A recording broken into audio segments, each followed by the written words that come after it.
everyone, I hope you're doing great today. I have another shape that I want to show you. I keep coming up with new ideas. Every time I make another shape, I go, oh, I have another idea. Let's try this. So I still have some that I haven't even done videos for yet, but they're in my head. I want to go ahead and show you. I've had a couple of questions. What size are the diamonds? These are 1 3/4 inches. I did cut these on my silhouette. I did not purchase these, but I have hundreds of them and I'm so excited. So I'll just keep making different shapes for you. Now this one here, what you will start with, 6 green and 6 burgundy. Now make sure that when you put them together that they're going the same way. As you can see, the way that I've laid them out just now is opposite. So you need to have these going all the same way when you put them together. So you'll need 6 sets just like this. And you will connect them like this. So this is how your sets will connect. So you'll need them all together just like that. And of course, all of this can be whip stitch or flat back stitch. It does not matter.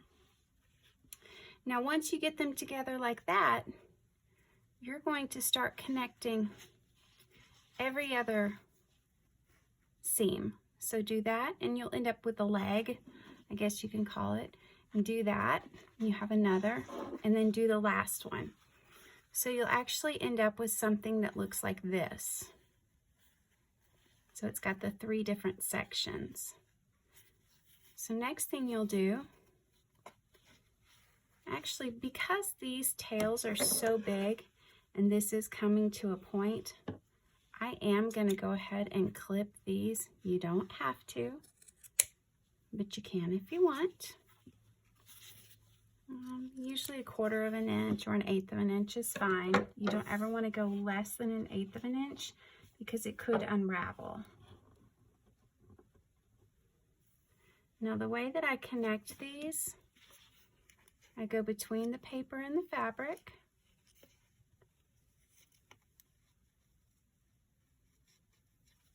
I'm coming out through the point.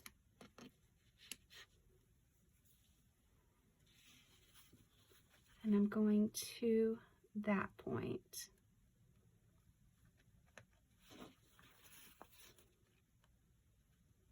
They are kind of funny to hold on to right now. What you could do in order to hold them better, you could go ahead and get some masking tape or something just to get them together. Okay, so I did a couple of stitches right there just to get that started. What you will do is you will travel underneath one side, come over and grab a little bit from the other side. You can see I've gone back through. And pull that tight. And you're going to travel like that for all the seams. So I hope that makes sense. I've done a color thread that I know will match. And it shouldn't show up as much as, say, if I used white or black. So you can see it's kind of closing this up, which is what you want.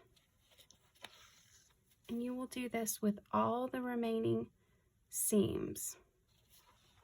But one thing I do want to show you before you completely close it up, this here is the center. And what you're going to want to do is take some embroidery floss. This one has a knot on the end. Go into that center with this needle and embroidery floss. And remember, this is pretty heavy paper because it's cardstock. So it's going to take a little bit of effort to get that through. Okay, so I've gotten that all the way through. I'm going to put it back through in a very close location. Okay, so see, now I have a loop to hang it with. I will cut this and tie a knot on this end.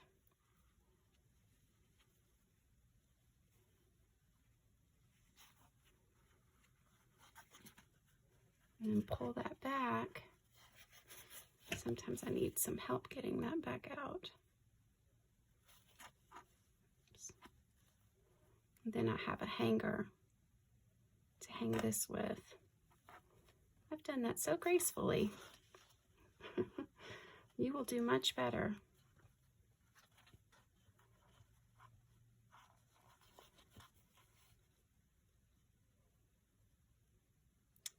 You know what? The one that doesn't match, I may trim it off if I can't get it to. Okay, so there you go. Now I've got the hanger, and I'm sewing up the sides.